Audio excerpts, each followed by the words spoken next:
En nombre del Padre, del Hijo y del Espíritu Santo. Amén. Amados hermanos, en nuestro Señor Jesucristo nos encontramos en el domingo 17 después de Pentecostés. Y en el relato del Evangelio de hoy, de San Mateo, vemos cómo, reunidos con los fariseos, está nuestro Señor. Y uno de los doctores de la ley le pregunta, no para saber, no para instruirse, no para salir de alguna duda, pues para eso se pregunta, primero para saber o sacarse dudas, aprender, sino para tentarle, es decir, para buscarle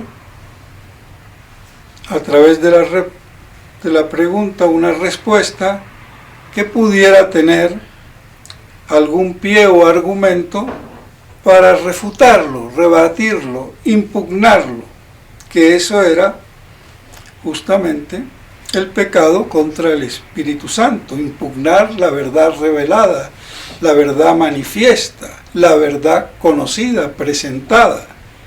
¿Y qué más verdad hecha presente que el Verbo encarnado?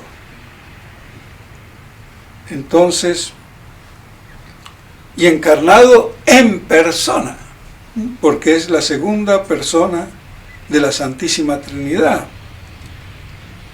Y nuestro Señor le contesta que la ley, toda la ley se resume, todos los mandamientos se resumen, todos los profetas, en el amor a Dios y el amor al prójimo.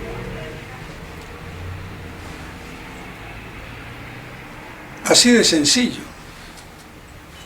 Todo se resume en ese amor a Dios y de rebote al prójimo. Ahora, ¿por qué es el fundamento? Amar a Dios sobre todas las cosas. Si amáramos a Dios sobre todas las cosas, ya cumpliríamos todos los mandamientos, porque todos, de alguna forma, conculcan el amor, la caridad de Dios. Todo pecado es contra el amor de Dios. Aunque haya pecados graves y veniales. El mortal directamente contra el amor de Dios como último fin. Y el venial, pues, con un amor ahí a medias.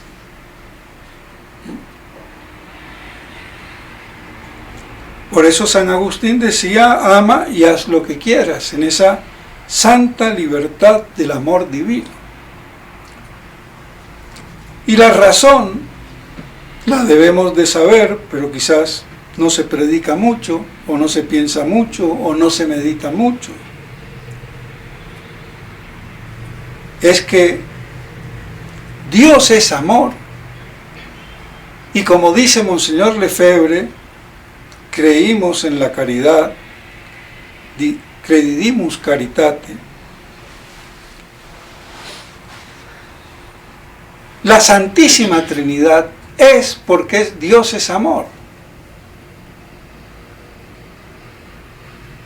O sea que el amor vendría a ser no una prueba ni una demostración de la Trinidad, porque no se puede demostrar, es un misterio de fe, pero nos da un soporte de la Trinidad, porque es implícito al concepto de Dios. Aunque esa implicitud, como ya lo he dicho, y dice Marín Sola o Solá, es tan recóndita, tan escondida, tan profunda, que la lógica, la razón creada, humana o angélica, no la puede deducir, concluir, y necesita revelación. pero está en el concepto de Dios. Y por eso Monseñor Lefebvre decía que era Dios trino, porque es caridad. ¿Y por qué la caridad tiene que ser trinitaria? Porque la caridad del amor a sí mismo, o narcisista en el peor de los casos, ególatra, no es una verdadera caridad. Porque el amor requiere otra persona, otra cosa, otro ser al cual amar. Pero tampoco sería perfecta, dice Santo Tomás, con dos personas, porque es de la exigencia del mismo amor que el que ama el objeto amado quiera también igualmente del mismo modo que sea amado por otro. Entonces, por eso la Trinidad de las personas, y por eso 3, ni 2, ni 1, ni más de 3, 4, 5, los que fueran. Porque el amor a lo amado requiere también que sea amado por otro. Y por eso Santo Tomás dice que está el amor que se tienen el Padre y el Hijo, el amor del uno al otro, en esa reciprocidad, y el amor mismo en sí que se tienen, que está personificado en el Espíritu Santo. Entonces, por eso es que el amor es lo que resume y compendia a Dios.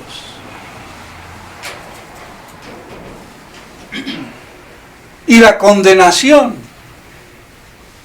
como el pecado, es una falta de amor y de negarle el amor a Dios. Eso es todo.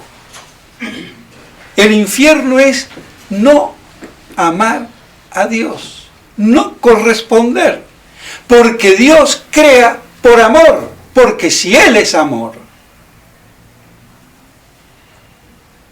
crea por amor. Y como ya lo he dicho, no es el amor al universo, ni al compendio del universo, y al hombre como centro y rey de ese universo, como dice incluso Santo Tomás, que se queda en ese punto corto. Muy bien, pero corto se me quedó ahí, Santo Tomás. Lo tengo que decir o reviento. Porque hay una cuestión teológica, que Dios no puede amar a nada fuera de sí.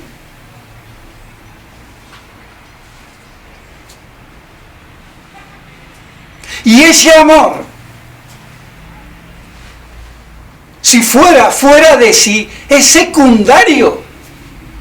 Es como el rey amando a la sirvienta con la que se quiere casar de pronto. Pero no es de la realeza, de la casta real.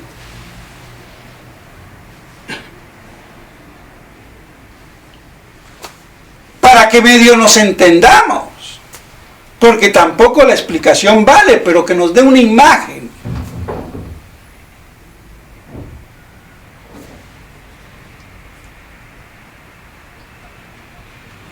Entonces, Dios no puede amarse fuera de sí, a otra cosa más que a Él mismo. Y Él mismo es trino. Y ahí se cierra el amor de Dios, en esa perfecta y eterna Trinidad de personas, en la igualdad de la sustancia, esencia y de la naturaleza divina, que se comunica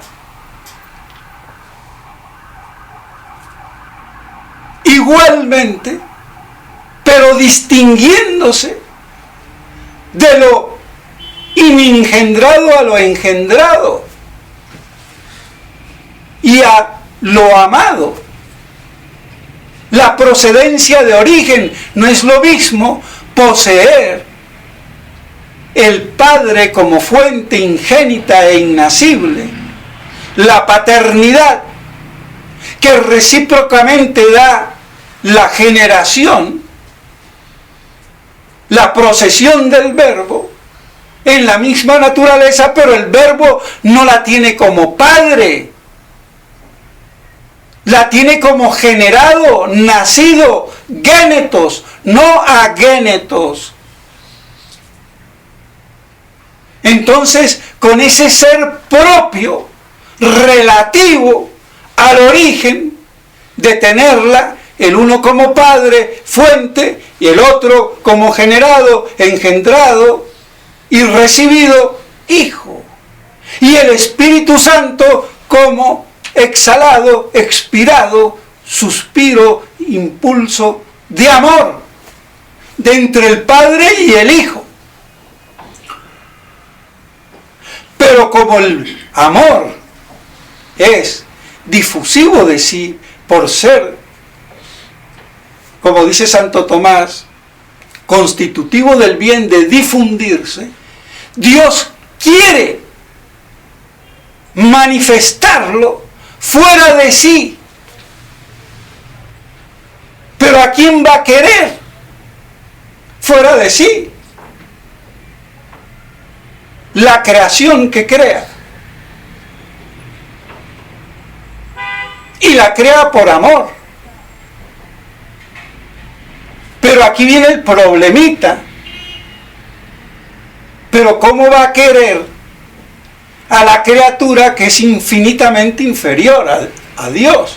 Bueno, por generosidad, por la universalidad del mundo, y el bien es difusivo de sí, y Santas Pascua y Dios crea. Y aquí es donde se queda corto Santo Tomás en este punto, porque eso no basta. Porque si Dios quiere difundir su bien y su amor, lo tiene que hacer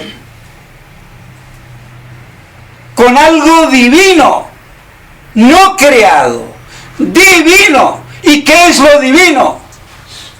La naturaleza divina de Dios. ¿Y cómo la voy a comunicar?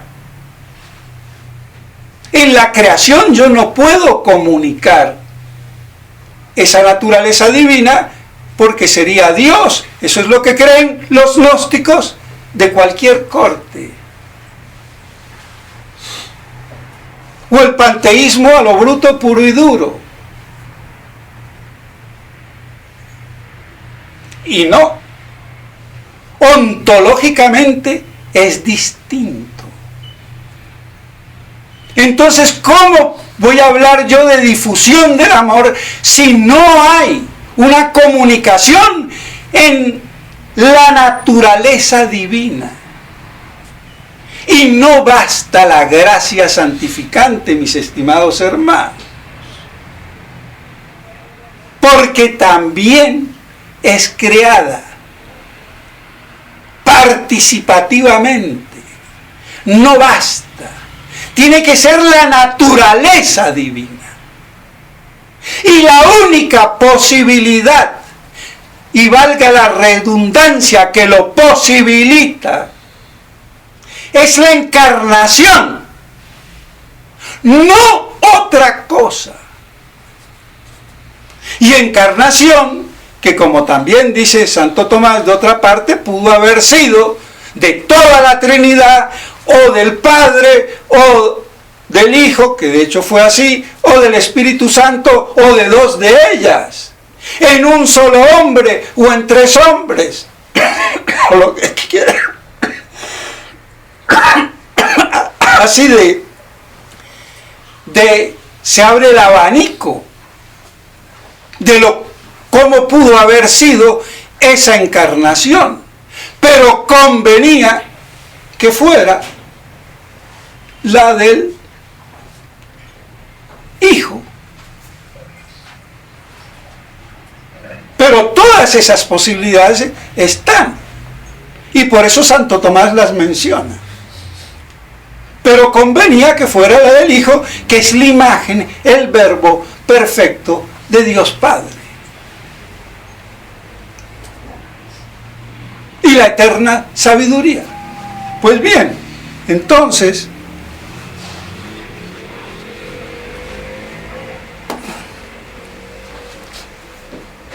tiene que ser por comunicación de la divinidad, en la encarnación.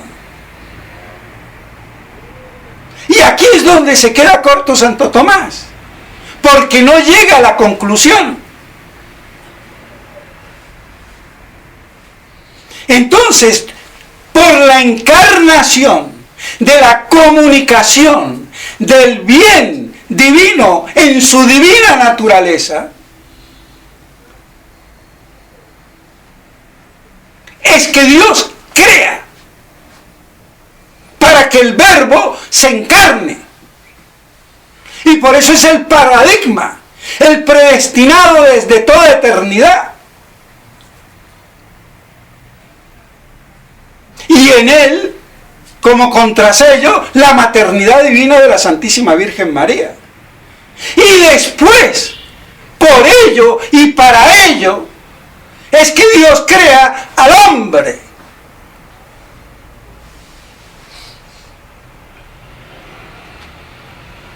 Y esto es lo que algunos padres de la Iglesia dijeron, enseñaron, pero no se hizo cátedra común en la Iglesia. Eso es otro problema. Las miopías que pueda haber.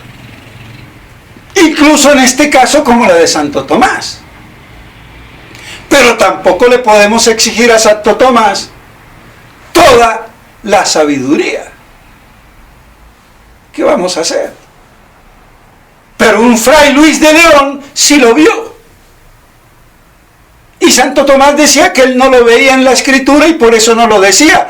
Oye, chico, tras que sí lo dice, porque lo vio fray Luis de León en el nombre de Pimpollo, pero es que no hace falta que me lo diga la Escritura, me lo dice también la teología del amor, del bien diffusivum sui, pero no a medias, sino en la totalidad. Y esto lo entiende hasta un niño, así como lo estoy explicando.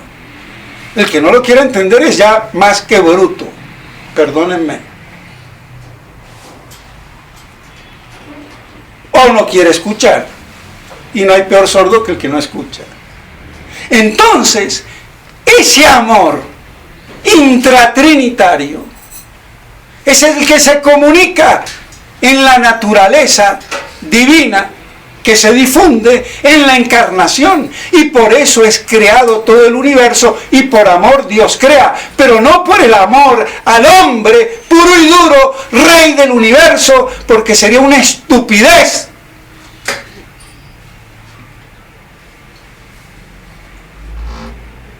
Porque Dios no puede amar al universo, mundo, igual que como Él se ama, ni comunicar su divinidad para difundir ese bien fuera de sí, si no es en la encarnación. Por eso es miope y mediocre la interpretación. Así de claro. Y esto, que constituye la esencia de lo que nos dice el Evangelio, Dios es amor. Ama a Dios sobre todas las cosas. Ahora, ¿cómo no le voy a corresponder yo a Dios ese amor? Libertad.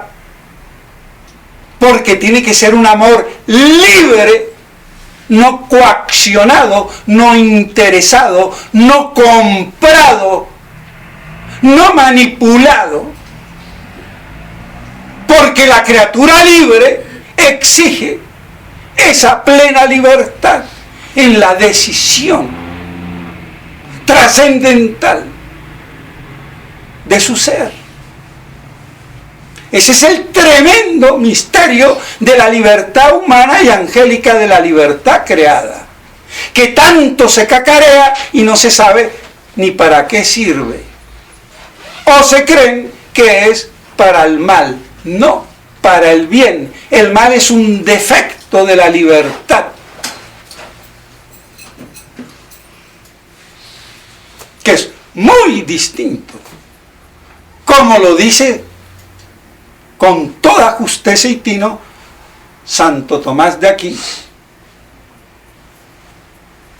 Entonces, queda así esbozado el porqué, ese mandamiento y su correlativo al llamar al prójimo por amor de Dios, es lo que centra toda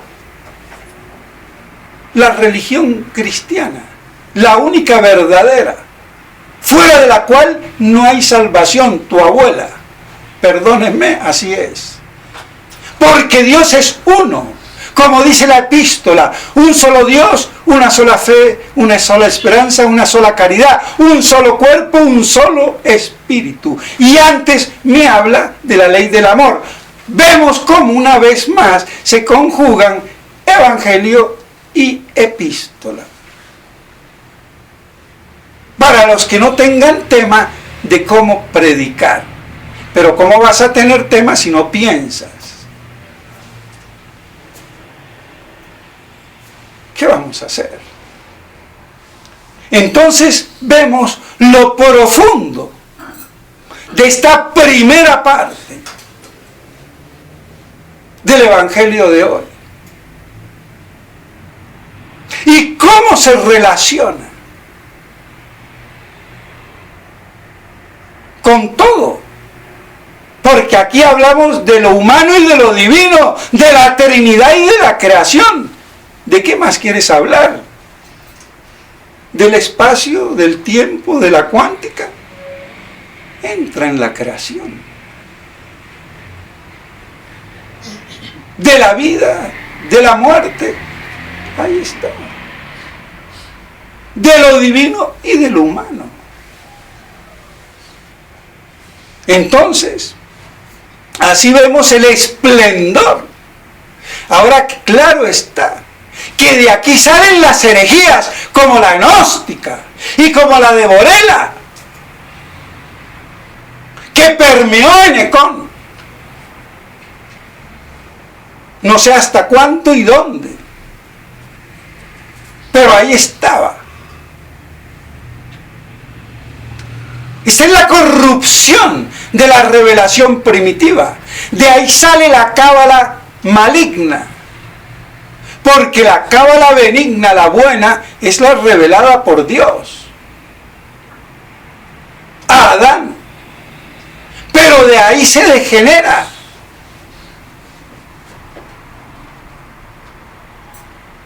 Y entonces empiezan todas esas tergiversaciones cabalísticas, gnósticas y esotéricas.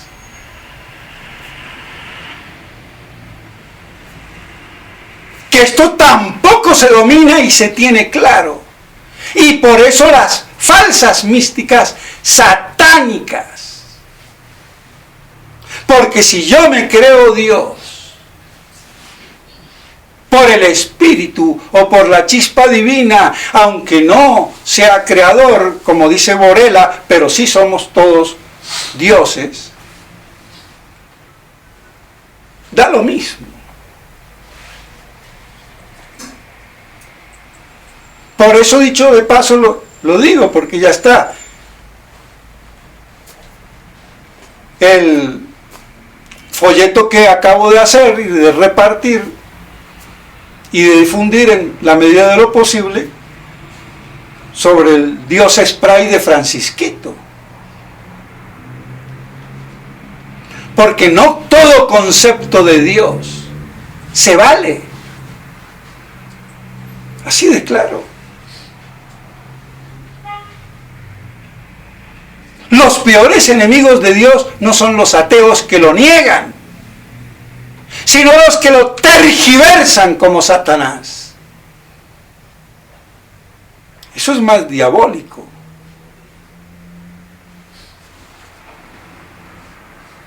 Corromper la naturaleza divina de Dios. Y por esa corrupción es que Dios permitió la homosexualidad, o la permitió. Una manera de decir, para que vean el pecado de la idolatría, que desnaturaliza la naturaleza divina de Dios. Entonces, a ver si tú, degenerándote en tu naturaleza e invirtiéndote contra natura, tienes un esbozo, un reflejo de lo que está pasando en el orden espiritual, cultural y religioso y de adoración, cuando no es el del verdadero Dios. Y esta explicación no la hago yo, la da el insigne Santo Tomás de Aquino.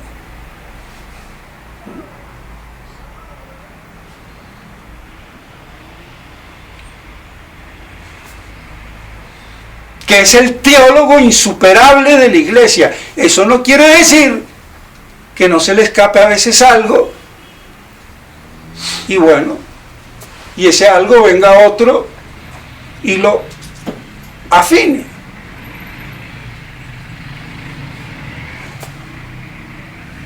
Pero bien, entonces vemos así el esplendor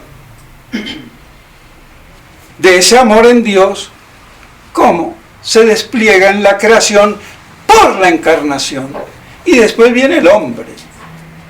Pero claro, como le dijeron que era rey, y claro, aunque sean papas y doctores, todos se sintieron muy reyes y doctos, y la creación, el hombre es rey de la creación. Tu abuela, el rey de la creación es Cristo. Y de ese Cristo, que no quieren aceptar aún los que impugnan el reino milenario de Cristo sobre esta y en esta tierra. Hasta allá va la cosa. Y no sigo escarbando, porque si no, no acabaría. Y voy por la mitad del sermón, porque me he comido la otra parte y la voy a decir, la voy a tratar de acortar. Que nuestro Señor, ni lerdo ni perezoso, viéndolos a todos ahí reuniditos, che, como buen argentino, y vos, rabinos, bueno, allá en Buenos Aires, segunda capital después de New York, del judaísmo, que se molestan, si les la gana, es la verdad, y punto. ¿Qué pensáis del Mesías? ¿De quién es hijo, che? Nuestro Señor es terrible. Y esto lo hizo hacia el final. Estamos en el capítulo 22 de Mateo, y no sé si termina con el 22 o el 24, o por ahí. Porque de todos modos, nadie osó jamás, ya como dice el Evangelio, preguntarle nada, los dejó tiesos. O sea que se acabaron las preguntas, che maestro. Nada. De ahí se cerró ya las preguntas a nuestro Señor. De parte de los fariseos. Habrá venido después la de Pilatos, bueno, eso ya es otra cosa. Estamos hablando del judaísmo puro y duro. Se acabó. Se cerró el interrogatorio sedicioso e insidioso.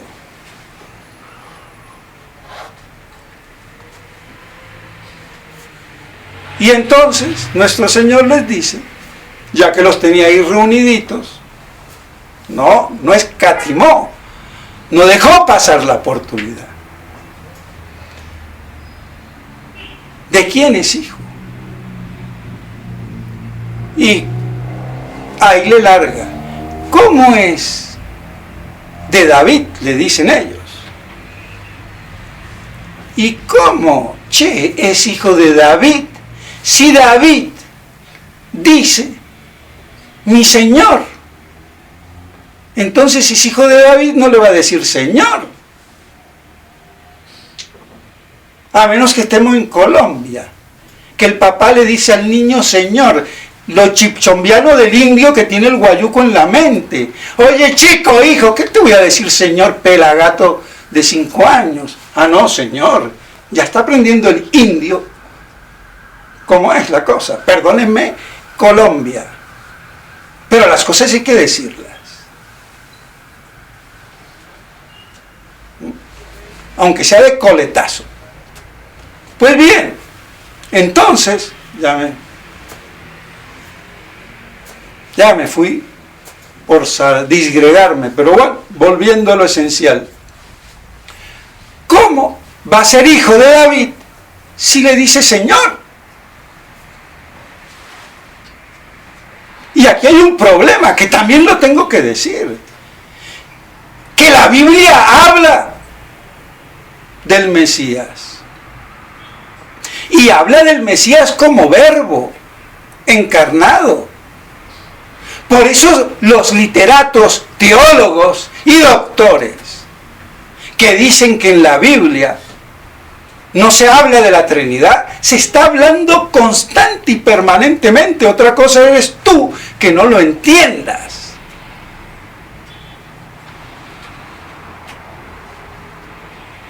Porque a veces habla de Dios como Dios Padre y a veces de Dios como Dios Hijo o como de Dios Espíritu Santo. Pero ¿qué quieres tú? Que me ponga la palabrita, sí, la Santísima Trinidad. Cristo no habló nunca de la Trinidad. Que yo sepa, siempre habló de mi Padre. Pero me está hablando de la Trinidad.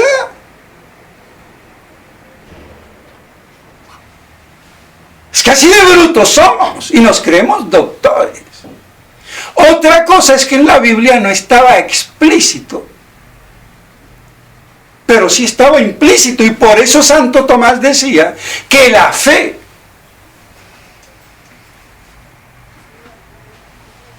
la tenían en la Trinidad los mayores,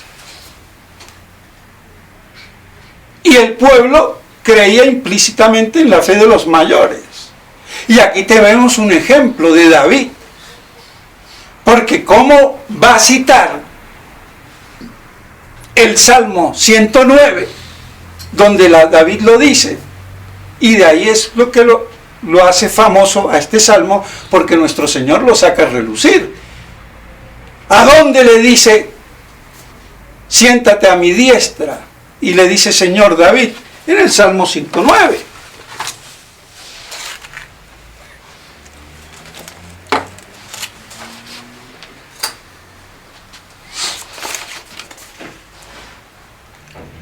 Triunfo de Cristo Rey y Sacerdote. Pone así, Salmo de David, 109. Oráculo de Yahvé a mi Señor. De Yahvé a mi Señor. ¿Y quién es ese Señor? Si Yahvé es el Señor. De Yahvé Padre al Señor Hijo. Pero esto no lo dicen las Escrituras, pero lo dice la teología y todo lo que voy diciendo. Siéntate a mi diestra. ¿Quién se va a sentar a la diestra? ¿Yahvé Padre o Yahvé Hijo? Evidente que es Yahvé Hijo.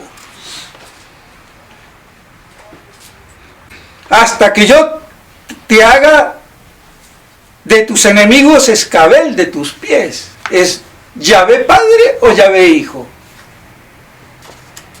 El cetro de tu poder. Y bueno, Y en el versículo 3, no voy a leer todo, Él te engendró del seno antes del lucero. Dios, Yahvé, Padre, engendrado desde el lucero, imposible. ¿Quién es? Es Yahvé Hijo, engendrado por el Padre, que ya lo expliqué antes.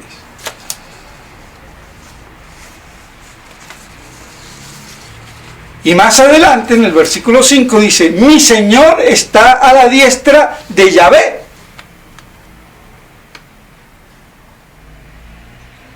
¿Cuál es mi Señor? Hijo, a la diestra de Yahvé, Padre. Y antes había dicho, tú eres sacerdote para siempre a la manera de Melquisedec. ¿Fue Dios Padre o el Espíritu Santo? No. Entonces, ve cómo se habla de la Trinidad. Lo que pasa es que así son las cosas. Entonces la diferencia está que la Trinidad es conocida explícitamente después de la encarnación y antes conocida implícitamente, pero explícitamente por unos pocos, los mayores, como decía Santo Tomás. Pero no digan que no habla de la Trinidad, porque eso sería hasta una herejía. Entonces, ¿cómo es que le dice Señor David? Porque este salmo es el salmo de David, un salmo profético del rey David. Por eso David y Moisés desearon ver el día de nuestro Señor, porque David lo está profetizando aquí. Entonces, por eso les tapó la boca. Aunque suene irreverente, les tapó la... No quiero decir porque esa palabra a mí me da... la boca. ¿Qué podían decir? Nada. Creer o reventar. Y reventaron en el deicidio, en el odio. Y por eso lo matan. ¿Qué más pecado? Y colorín colorado, este cuento se ha acabado. Lo acabo a las patadas porque creo que ya me alargué y no era mi intención alargarme, pero es que da para más y quisiera seguir hablando. Porque no solamente se sienta a la derecha, sino todos los nombres de Cristo, el Hijo de Dios, el Hijo del Hombre, de Dios a hombre, para enfatizar la encarnación, el pimpollo, la imagen, el rostro, y todos esos nombres que a veces nos quedan por ahí dando vuelta, pero uno de los más comunes, el Hijo del Hombre, que por cierto también está, pero no sé si lo tengo aquí o no.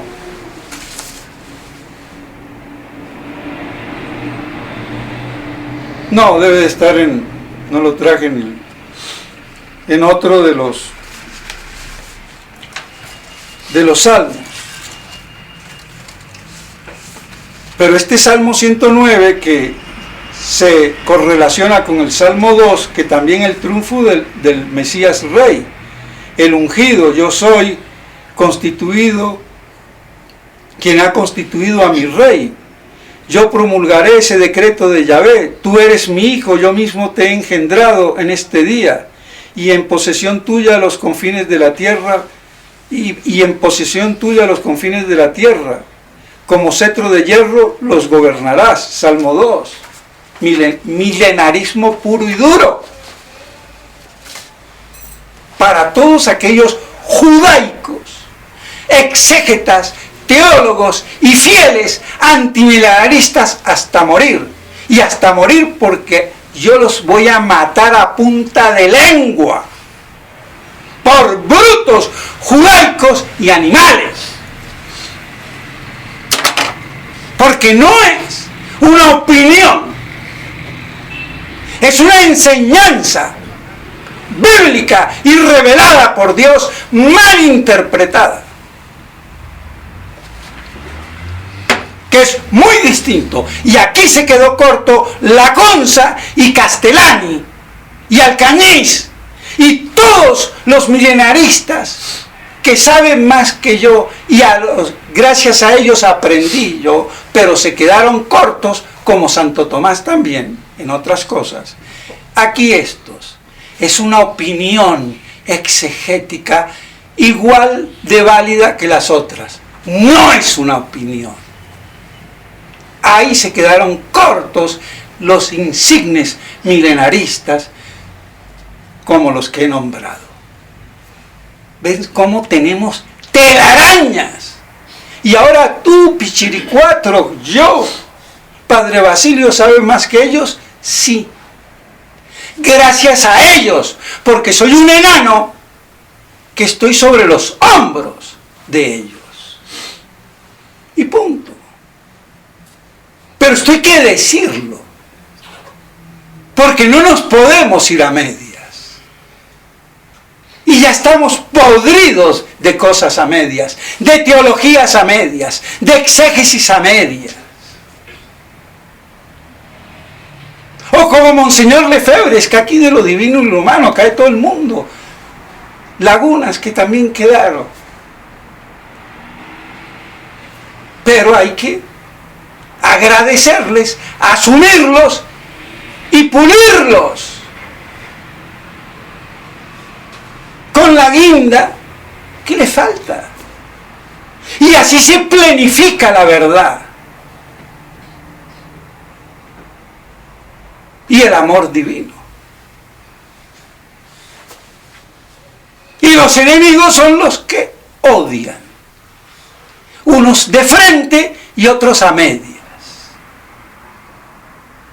Ese es todo el problema y toda la lucha. Pues entonces, mis estimados hermanos, que la Santísima Virgen María, que meditaba todas estas cosas en su corazón, nos ayuden para que las meditemos. Y así reflexionemos y aprendamos a mejor conocer, amar y servir a Dios Todopoderoso, uno y trino. En nombre del Padre, del Hijo y del Espíritu Santo. Amén.